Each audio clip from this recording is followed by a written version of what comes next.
Well, everybody, it's Theology Thursday. We've had a We're couple of weeks off. back again. Yeah, because we went to conference last week, which was amazing. It was. Yeah, but yeah, I hope you had a really good Easter, and we certainly did here in at New Life Nambour.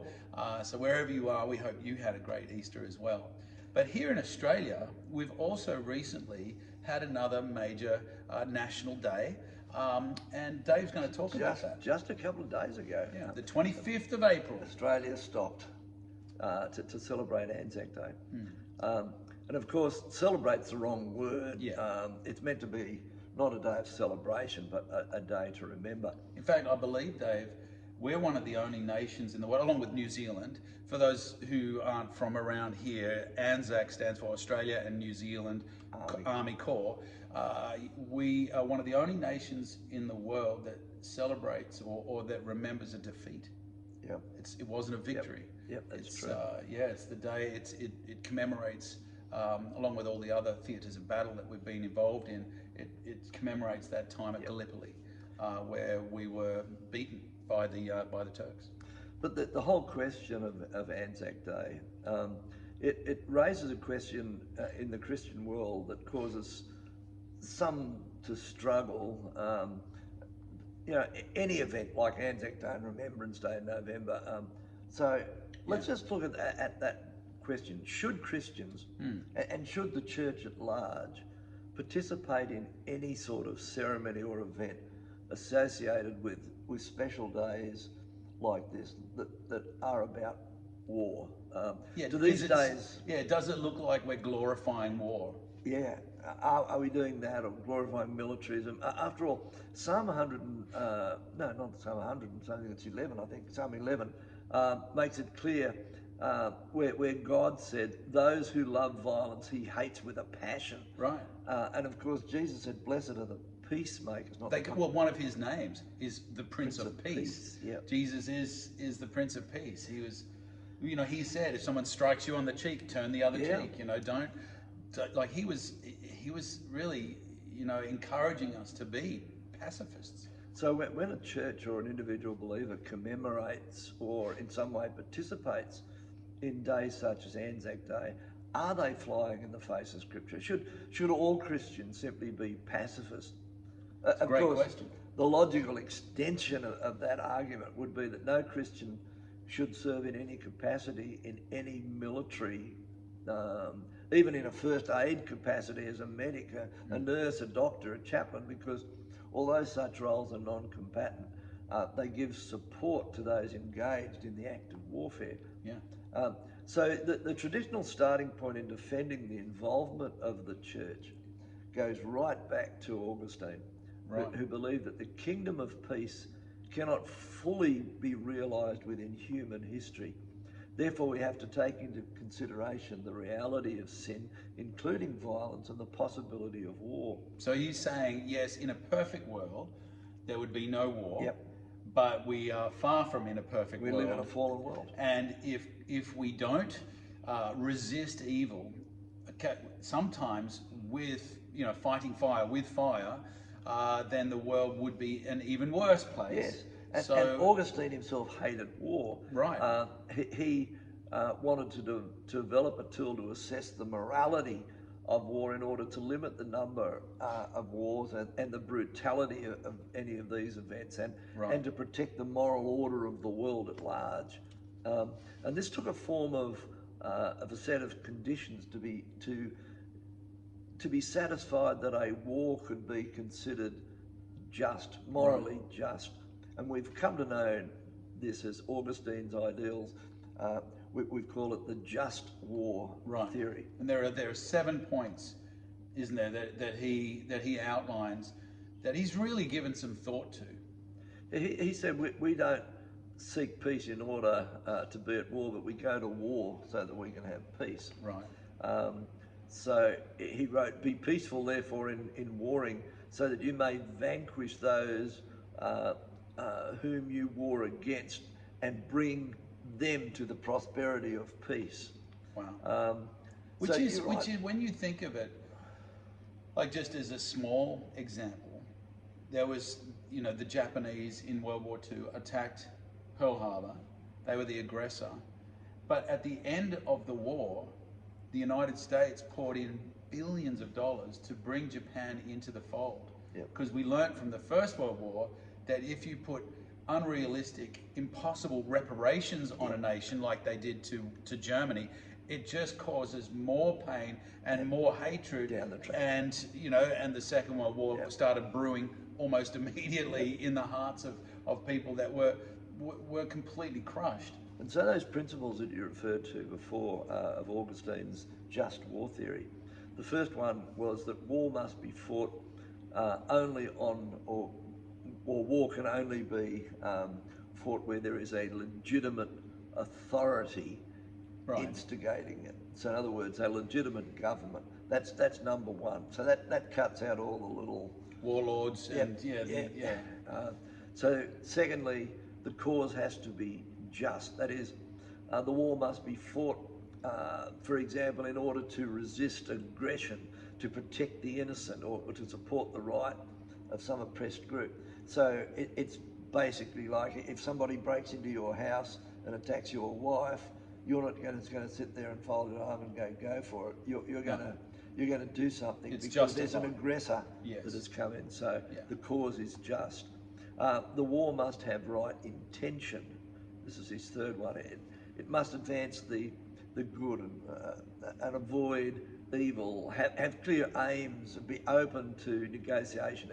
It must not just be for revenge or for the sake of killing. There should be no ulterior motive. It has to be waged without love of violence or cruelty, and regret or remorse should be the proper attitude. That's whereas and this is only the third point, but this is where it becomes where a lot of modern warfare is called into question, where they're saying, oh yes, we're resisting Saddam Hussein, but really a lot of people suspect that maybe there's oil involved here as well, and maybe there is an ulterior motive. And Augustine's saying, no, there can't be any ulterior motive. If it's a just war, it must be purely... It's still shaped by the pursuit of a just cause. Right.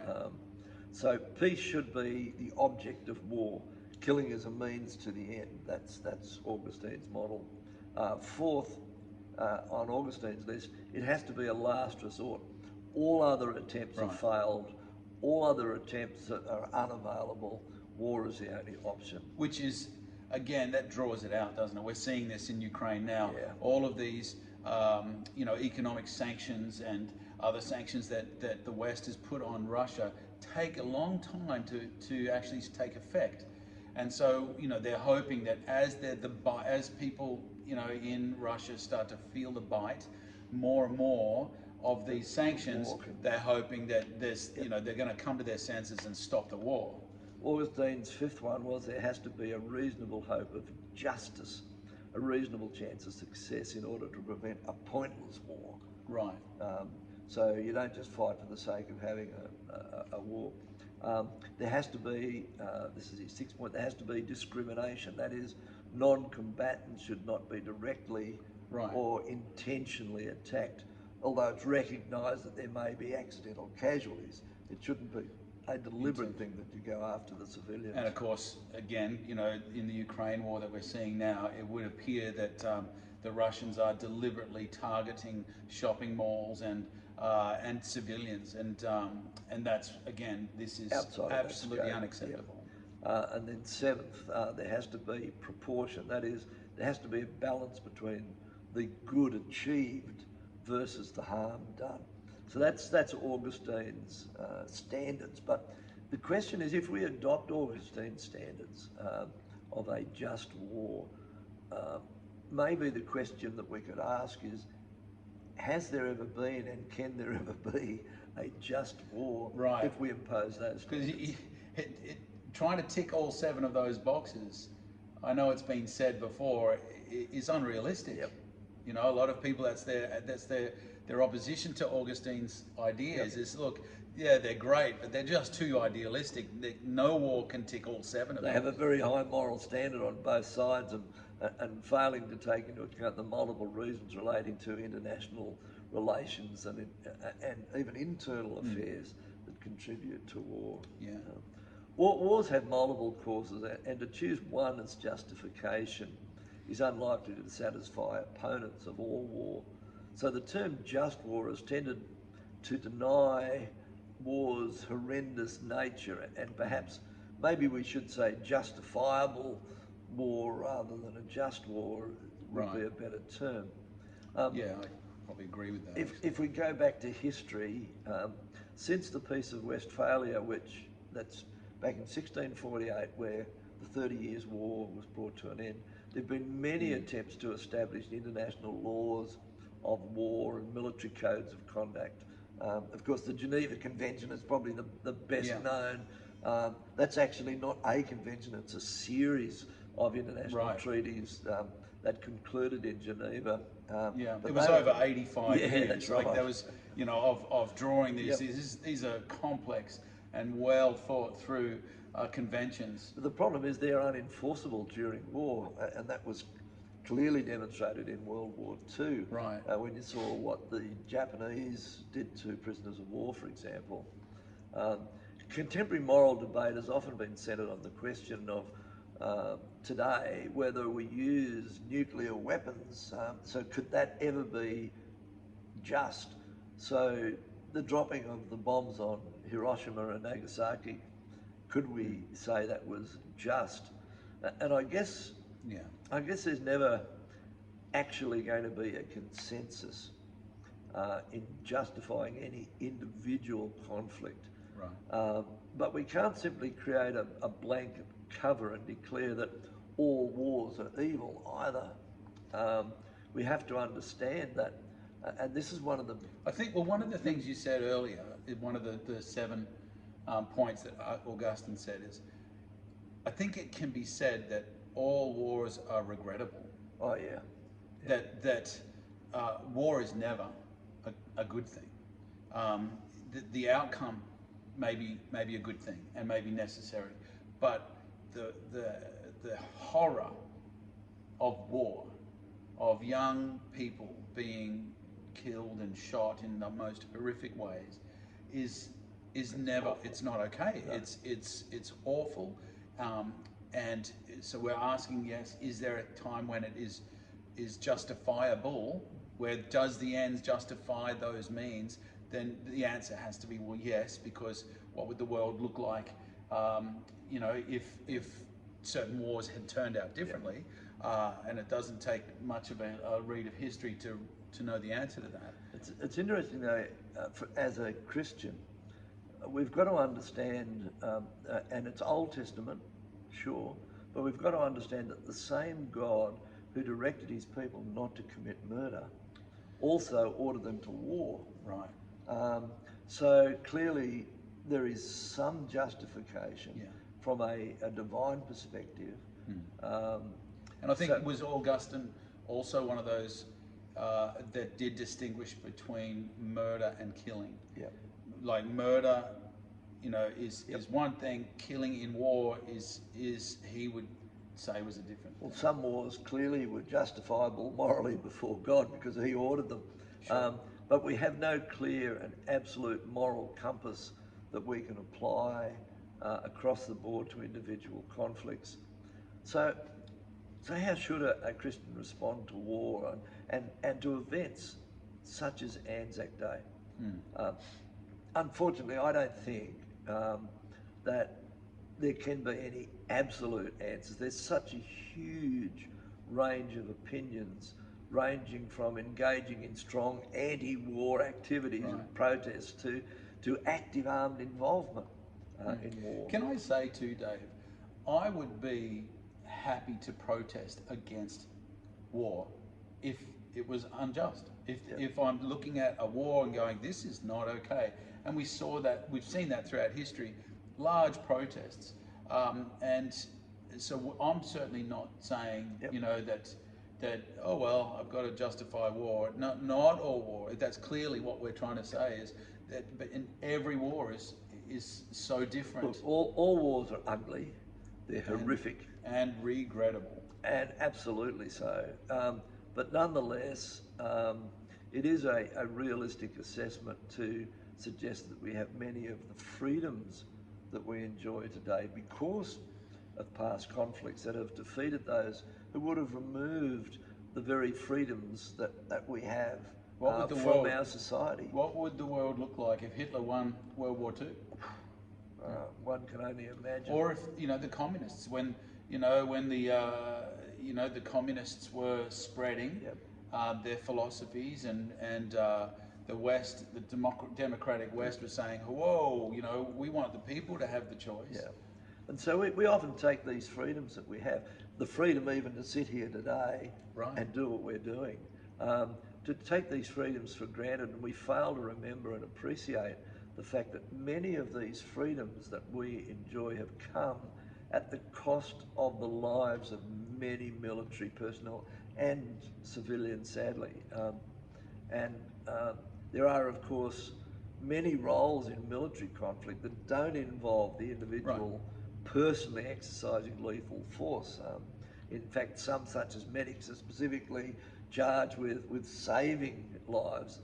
Some of the greatest war heroes have been non-combatants. Simpson and his donkey in World War One. Simpson saved many lives by bringing the wounded soldiers back from the front line to receive medical and life-saving medical intervention. And he was actually killed in one of those rescue attempts and received the Victoria Cross. Have you seen the movie Hacksaw Ridge? Yes. Another, he's a Seventh-day Adventist man who couldn't bring himself to pick up a rifle, but he said, "I still want to support my brothers and the troops." So, he went out there and dragged all of these guys back from the field of battle and saved thousands, or not thousands, saved many people. Chaplains are also involved in providing spiritual and emotional support for military personnel. It should be remembered that most military forces engage in a great deal of civil defence work as well, fighting bushfires and flood recovery and that sort of thing when they're not engaged in warfare. So all military forces are not necessarily evil by nature. Certainly for us Australians, one of the things we can be proudest of with the ADF is, when there is a disaster like the tsunami that happened, 20 years ago, or any of these major disasters, we can deploy our soldiers to go and help. And there's the humanitarian work that they do is phenomenal. When it comes to Memorial Days like ANZAC Day, I think we've got to understand that these days do not actually glorify war per se. Rather, they remember the conflicts of the past and honour those who have given their lives for our freedom. Regardless of what we think about war, we have to acknowledge that these people who've given their lives on the field of conflict have protected our nation and given us much of the freedoms that we enjoy. One of the things, Dave, that I love about ANZAC Day in particular, like as opposed to any other memorial around the world, that ANZAC Day isn't celebrating a great victory. We're not, we're not, saying, we're the one, we won. We're actually remembering with a heavy heart the people that laid their lives down. And it's always focused on that. Those dawn services, people get up at the crack of dawn.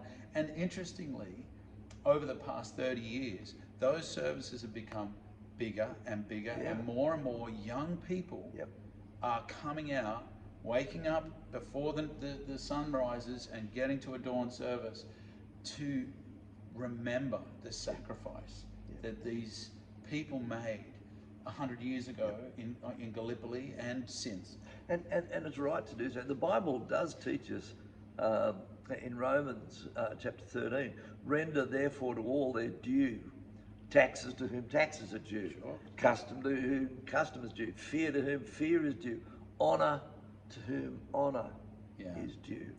And I think it's proper for New Testament Christians to render honour to those who deserve it for their service to the nation in times of conflict. Such remembrance and the giving of honour is exampled for us in the Bible. There are occasions where monuments called memorial stones were set up.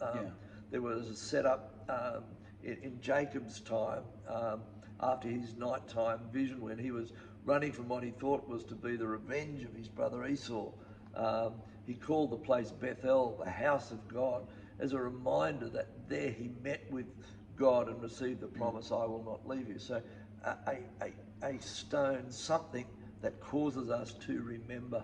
And of course, in every, country town in Australia, every city in Australia, certainly, there are these monuments. Yep. A stone, often what do they call, plinth? Or no, a big stone, basically, that we can gather around to remember. And I do reflect what you're saying, Dave, that this is not glorifying war. Yep. That as a Christian, I'm not going there to to glorify war and to rah rah we won. I'm there to remember the sacrifice. Yeah, absolutely. That these people Remember made. when the children of Israel were coming into the promised land, God instructed Joshua to have 12 men, one from each of the 12 tribes, pick up large stones Yeah. from the middle of the riverbed and carry them on the shoulders and pile them onto the bank of the river Jordan.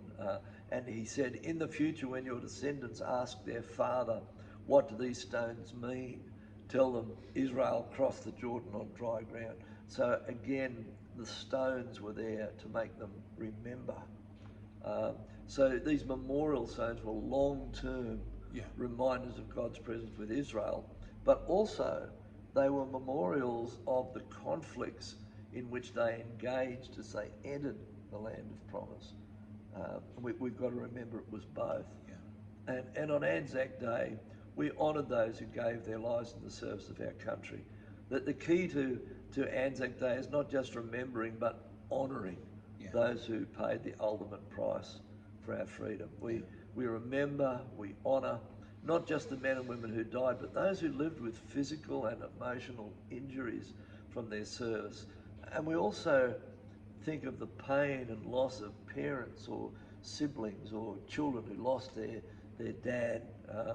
Regardless of what you or I might think of war itself, taking time to show appreciation and to honour is appropriate.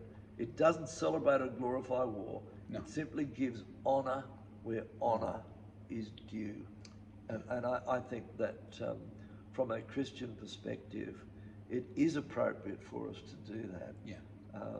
And I agree. that's not promoting war. That's just saying let's honour, give honour where it's due. Yeah. And it is so important for each individual to wrestle with that, because we're not in an ideal world. We are in a world where some people will take advantage of the weak, and some people will want to, countries will want to, do something that is unacceptable, and that as a pacifist, we can't just let it sit there and watch this injustice happen, because we serve a God who is the God of peace, but also the God of justice. And while we must never glorify, as we've said many times today already, war is regrettable, and on this side of heaven, sometimes peace can only be found on the other side of war, and injustice must be resisted in the name of God, sometimes, regrettable as that is. So, ANZAC Day. Yeah. So we do remember and honour all of those young men and women that have given their lives over the past 100 years, defending our country or defending the weak in other countries, defending people who need help, and for those who have gone into disaster zones to help, whether it be earthquakes, tsunamis, or whatever it might be, fires. We really honour you if you're part of the military, or if your father or grandfather or grandmother was part of the ADF in any way. We honour them and thank them for what they've done. So God bless you. I hope you have an amazing week. We'll see you back here next Thursday for Theology Thursday. God bless.